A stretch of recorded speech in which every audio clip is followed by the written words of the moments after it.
Hello guys, apa kabar kalian semua? Ketemu lagi dengan Serba 3. Pada tahun 2003, dunia ilmiah dihebohkan oleh penemuan fosil-fosil manusia yang tidak biasa di sebuah gua di Pulau Flores, Indonesia. Fosil-fosil ini akhirnya diidentifikasi sebagai spesies manusia baru yang diberi nama Homo floresiensis yang kemudian dikenal dengan julukan Hobbit karena ukurannya yang sangat kecil.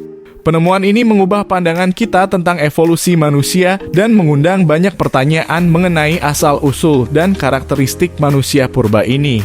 Penemuan fosil Homo floresiensis pertama kali dilakukan oleh tim arkeolog yang dipimpin oleh Dr. Mike Morwood dari Universitas New England, Australia. Pada September 2003, mereka menemukan fragmen tulang dan gigi manusia di Gua Lianghua di Pulau Flores. Tidak hanya fosil-fosil itu memiliki ukuran yang sangat kecil, tetapi mereka juga memiliki ciri-ciri anatomi yang unik dan berbeda dari spesies manusia lainnya. Ilmuwan yang menemukan fosil tersebut menganggap Homo floresiensis sebagai keturunan spesies Homo erectus yang hidup di Asia Tenggara sekitar 1 juta tahun lalu. Akibat proses seleksi alam, tubuh mereka berevolusi menjadi lebih kecil. Hipotesis ini didasarkan pada penemuan berbagai peralatan yang biasa digunakan oleh Homo erectus di sekitar fosil Homo floresiensis. Selain itu, penemuan di Flores juga menemukan fosil gajah purba atau stegodon berukuran kecil. Penemuan tersebut semakin menguatkan hipotesis para ilmuwan bahwa banyak makhluk hidup di Flores yang menyesuaikan diri dengan habitatnya dengan cara berubah bentuk menjadi lebih kecil. Sementara itu, ilmuwan lain berargumen bahwa Homo floresiensis adalah spesies baru manusia. Akan tetapi, pendapat ini ditentang oleh Teguh Jacob yang mengatakan bahwa Homo floresiensis bukan merupakan spesies baru. Mereka adalah nenek moyang orang-orang Flores yang menderita penyakit microcephalia, yaitu bertengkorak dan berotak kecil. Penyakit tersebut saat ini juga masih ditemukan pada beberapa penduduk di sekitar Gua Lianghua. Salah satu ciri paling mencolok dari Homo floresiensis adalah ukurannya yang sangat kecil. Individu-individu Hobbit hanya memiliki tinggi sekitar 1 meter dan berat sekitar 25 hingga 30 kilogram. Meskipun ukurannya kecil, fosil-fosil ini memiliki otak yang relatif besar dalam proporsinya. Otak mereka memiliki volume sekitar 380 hingga 430 cm kubik dibandingkan dengan otak manusia modern yang memiliki volume sekitar 1400 cm kubik. Selain itu, Homo floresiensis memiliki beberapa ciri anatomi lain yang unik. Mereka memiliki wajah yang lebar dengan rahang yang menonjol, gigi yang relatif besar, dan tangan yang memiliki bentuk yang lebih primitif.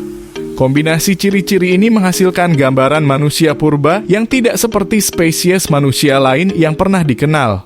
Penemuan Homo floresiensis memicu debat yang panjang dan kompleks dalam komunitas ilmiah. Salah satu pertanyaan terbesar adalah asal-usul mereka.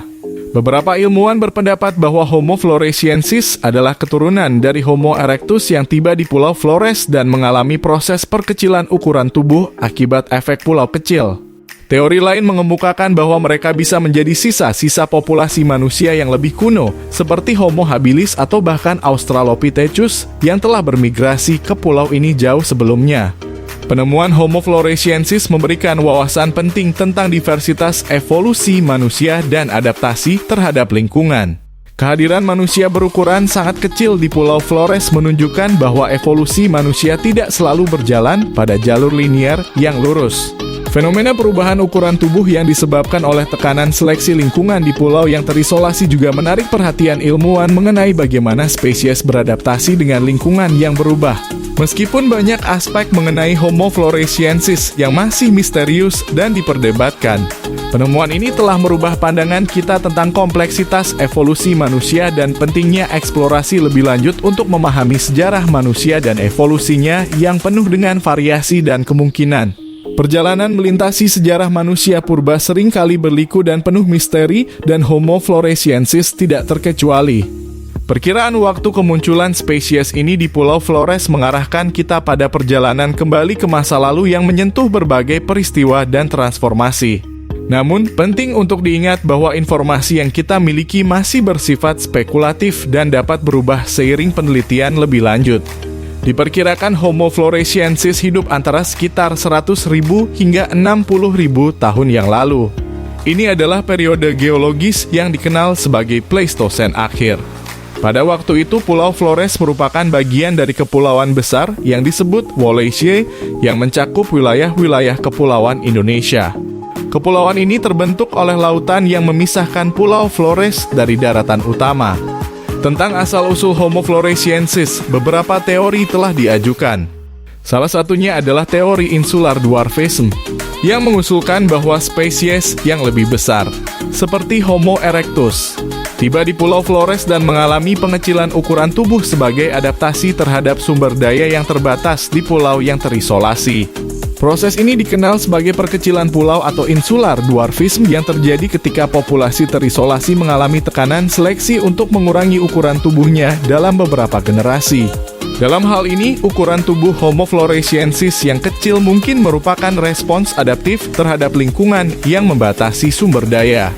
Perkiraan tentang masa kepunahan Homo floresiensis masih menjadi subjek perdebatan dan penelitian aktif. Tidak ada konsensus yang jelas tentang apa yang menyebabkan kepunahan mereka, dan beberapa teori telah diajukan untuk menjelaskan fenomena ini. Salah satu teori adalah bahwa perubahan iklim memainkan peran dalam kepunahan Homo floresiensis. Selama masa Pleistosen akhir, iklim dunia mengalami fluktuasi yang signifikan, termasuk periode glasial dan antarglasial. Perubahan iklim ini dapat mempengaruhi ketersediaan sumber daya dan kehidupan di Pulau Flores. Jika populasi Homo floresiensis menghadapi tekanan lingkungan yang signifikan seperti penurunan sumber daya pangan atau perubahan habitat, itu bisa memengaruhi kelangsungan hidup mereka. Teori lain mencakup persaingan dengan spesies lain atau efek vulkanik. Dalam beberapa periode waktu, kepulauan Indonesia mengalami aktivitas vulkanik yang kuat yang dapat mengubah lingkungan secara dramatis dan mempengaruhi ekosistem serta kelangsungan hidup spesies-spesies tertentu. Meskipun penelitian ilmiah telah memberikan beberapa wawasan tentang kehidupan Homo floresiensis di Pulau Flores, banyak aspek yang masih terselubung dalam misteri. Sejarah kehidupan dan kepunahan mereka menyajikan tantangan yang rumit bagi para ilmuwan untuk memahami lebih dalam. Penemuan fosil-fosil ini telah membuka jendela menuju masa lalu manusia purba yang beragam dan unik, mengingatkan kita tentang kompleksitas evolusi dan perjalanan kita di dunia ini. Dengan setiap temuan baru dan analisis mendalam, kita semakin mendekati pemahaman yang lebih lengkap tentang Homo floresiensis dan peta perjalanan sejarah manusia yang masih menyimpan banyak misteri. Terima kasih telah menonton tayangan ini. Jangan lupa like, comment, and subscribe untuk membangun channel ini lebih baik lagi. Wassalam.